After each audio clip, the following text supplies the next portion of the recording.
Merry Christmas. It was the late fall, early winter of the year 1223.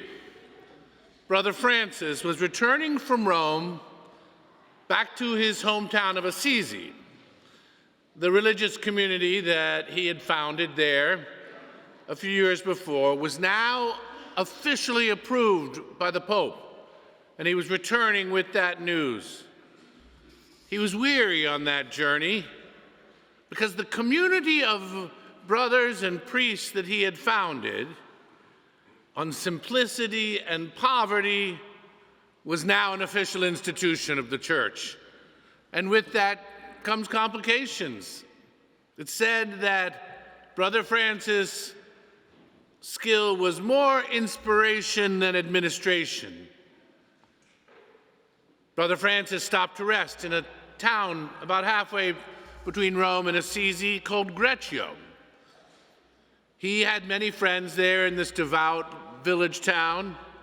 Among them were a couple, Giovanni and Alticama Velita, a wealthy couple, yet very humble and very religious, and they loved their holy little friar.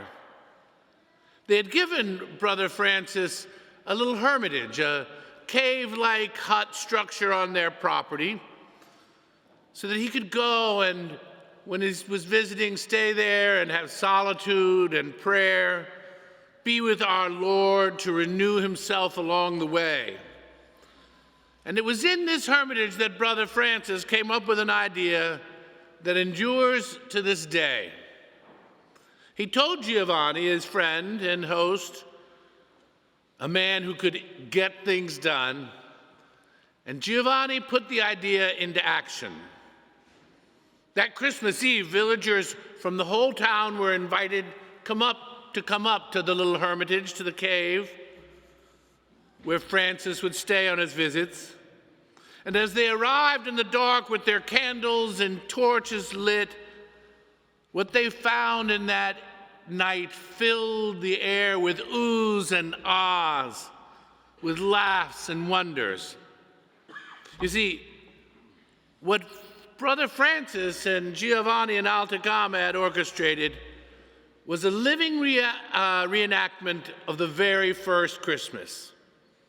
It was the first nativity scene, and this is its 800th anniversary.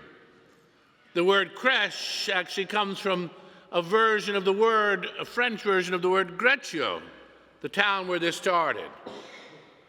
You see, that was Francis's special gift to those people that night, and little did he realize, to the church for 800 years. There was an ox and a donkey. He'd gotten a young couple to dress up and bring their baby.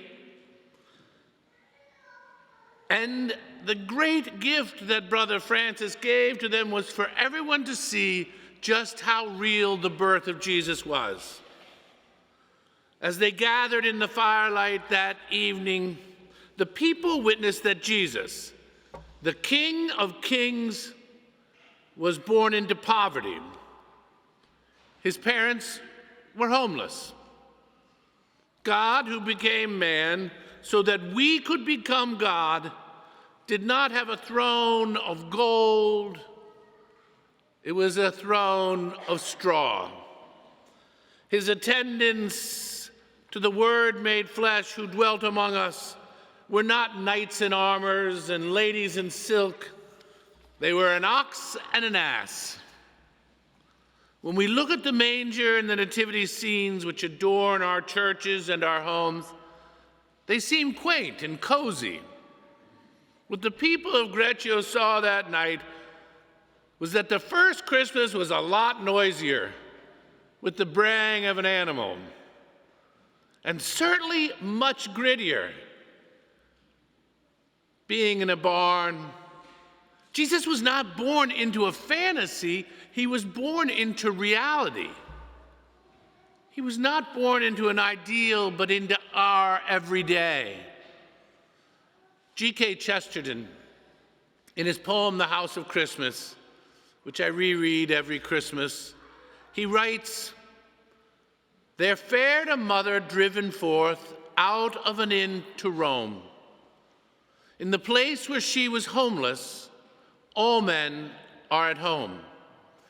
This crazy stable close at hand, with shaking timber and shifting sand, grew a stronger thing to abide and stand than the square stones of Rome. You see, the place where Jesus was homeless, we are all at home.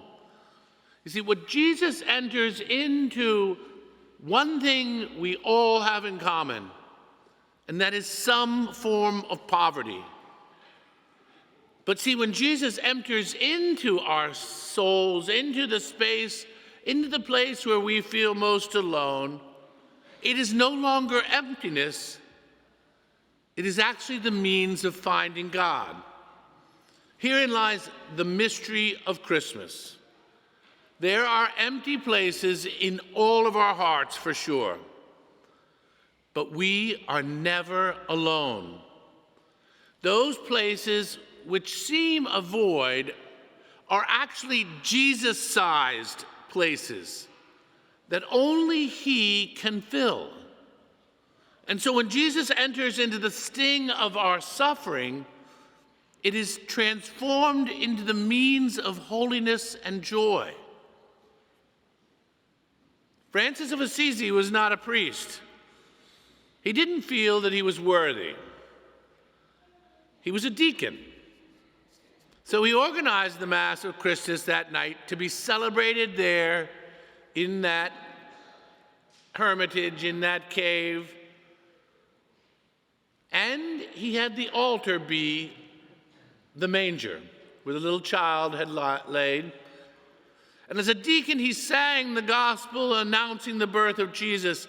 And then the Eucharist was celebrated on the manger, in the place that recalled where Jesus first laid his head was where the consecrated Eucharist lay that night. The message was clear. Christmas is not something we should celebrate as a memory. Rather, it is a reminder that Jesus comes anew at every single Mass, truly present in the Eucharist, body, blood, soul, and divinity. The same Jesus who is held by his mother, is held by the priest, is held by you and me when we receive at every Holy Eucharist. A manger is a place where animals are fed, and the manger, the altar, is the place where we are fed. The town of Bethlehem literally is translated house of bread. Sometimes God's not too subtle. He's trying to explain something powerful to all of us. He's showing us that the way to fulfillment for us is around the altar when Jesus comes to us every day at every Mass to renew us and fill us. We come here offering only the most precious gift that we can give, and that's our neediness and our poverty. He is showing us that the way to fulfillment comes when we bring that so that He can fill that space in our hearts that was made for Him and for Him alone. This year, do not find Him just in a manger, but in the Mass. Make that your New Year's resolution, to find the King of Kings at every Mass who's coming for you alone in a special way. Christmas, my brothers and sisters, it's not a day, it's a way of being that we're invited to. Merry Christmas, and praise be Jesus Christ.